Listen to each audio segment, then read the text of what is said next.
Good evening, ladies and gentlemen. I am quite happy to be speaking to you in this video. It's just a brief clip on some of the experiences I've had lately regarding things said and done by those who claim to be Christians. When I was a young man, I'm still young, but a little older now. When I was a young man, say in my teens and early 20s, what I thought I was hearing from Christians was actually cultural perceptions of Christ embedded within our Western worldviews. I'll tell you what that means. For example, there's this teaching that Christ taught that you shall not judge. Well, there's a little twist in there. So our cultural lenses here in the West say that we shouldn't judge anyone. If we look carefully at the gospel messages in Matthew 6 and 7, what you find is that be careful about how you judge, for as you judge others, you will be judged as well. So in other words, be transparent about what you practice. For if you truly don't believe in, say, drinking, then don't be a drinker. If you don't believe in smoking, then obviously don't be a smoker. It's pretty common sense. Don't be a hypocrite. But what this also means is that God will remember you by what you practice versus what you preach. So if you do not practice what you preach and you use such a harsh judgment on other people, well, that's going to be held against you. It's not a matter of judging per se. We all have to judge. When you decipher a person's character to see if your children are safer on that person, you're making a judgment. And rightfully so, as you should. You're their parents. But you cannot escape the essence of having to judge as a human being. You have to make judgments.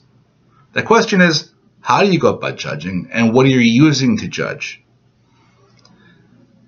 So there's a difference between the cultural concept of judgment and the scriptural message of judgment, according to the apostles. But yet, when I'm speaking with other Christians and I make comments about behaviors of people I've met, whether it's say in the workplace or out in society, I always keep hearing these same sentiments of, "Thou shalt not judge." And I'm like, guys, are you trying to quote scripture or something? That's what Christ said. Say, yeah, it says those words, but there's further context to that. Did you get the context of it? Did you read the full passage? And this is where they start stumbling. It's nice to just cherry pick verses and make them fit what we want them to say. And the problem is that that's not really scripture talking. That's a person using scripture as a crutch to validate what a person wants to believe and use as a cast iron truth, but that's incorrect. And that's actually abuse of scripture, by the way. So we must be mindful when we make these kinds of comments as Christians. Another issue that I've had out there is the notion that a person's faith must always be good and positive and never questioning anything, never having any doubts about God, never having any anger at God. And that's not totally correct either. If you read scripture, for example, just the book of Lamentations by Jeremiah alone, you'll see how angry Jeremiah really gets. The first 15 Psalms are Psalms of Lamentations. If we read further from the minor prophets, say from Habakkuk, the first chapter, he's venting. He's angry at God. He's accusing God of letting the evil ones get away with everything, and the evil ones seem to persevere in this life, and us ones who are trying to follow God's will and be good are the ones being stumped on, and God's just letting it all happen. And we're saying, God, what are you doing?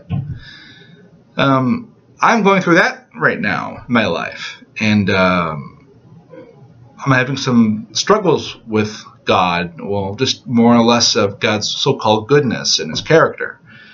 But that's not a matter of me losing faith in God, because to lose faith in God is to actually believe that God does not even exist. If you don't ever struggle, and this is a quote from Paul Tillich, if you don't ever truly struggle in your faith, then you practice a static faith.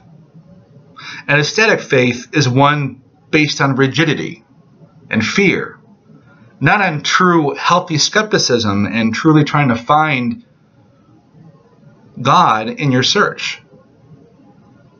We forget that we have what Freud and Jung are called psyches. We have unconscious drives in our psyches. And you know, those hidden biases and evaluative opinions, they sneak up on us all the time. They're always there, especially in our dreams.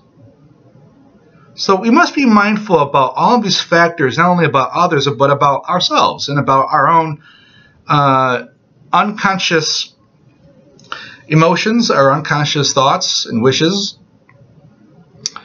These may be very disturbing things to wonder about, but if you don't wrestle with them, how can you truly know that you have faith based on sound reason versus subjective emotions and personal opinions and a faith locked up in a bubble?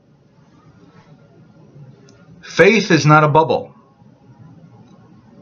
Faith is a concept of an internal striving for knowledge of God throughout life and constantly searching for the true and ultimate final truths that govern everything else.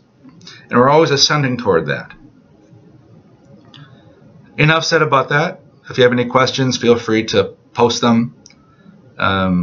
Feel free to email me, message me, call me. I look forward to hearing what people have to say. God bless. Bye.